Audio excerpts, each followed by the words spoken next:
سامي، ليه حاسة هيك إنه في شيء حب بحياتك، إعجاب؟ والله كتير بعيد أنا.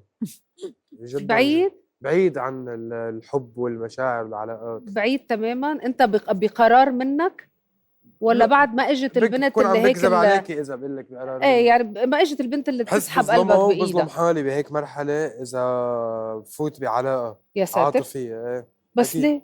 لأنه أنا إذا بقيس حياتي على الأرض، أنا مثلا سنة 25 اللي ودعناها، آه، يمكن 4 أو 5 شهور منهم أنا ما بعرف بأي بلد وبأي أوتيل عم نام، وأنا بكرة شو عندي، وأنا يوم على التي في ويوم بحفلة.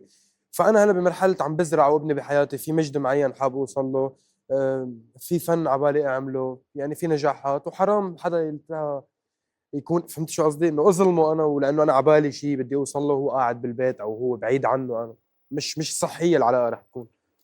لما نشوف بعد كم سنة شو شو معاه حيصير حق. يعني.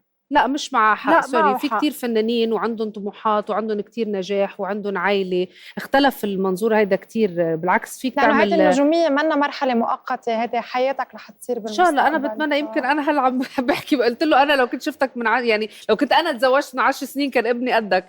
فانا يمكن انا هلا جاي على بالي خلص بدي زوج وما بعرف كيف لا يعني. بس ان شاء أنا الله الله يبعث لك. انا بقول لانه هي بمرحله انه انت وعم تزرعي بحياتك، او انا وعم اسس قواعد حياتي بعمر ال 23 سنه. ايه كثير مختلفه العمليه ما بين ما انا حققت الاستقرار الفني، حققت الاستقرار الاجتماعي، انا استقريت بهي البلد، انا بيتي هون، أنا انا كتير معه بصراحة. هو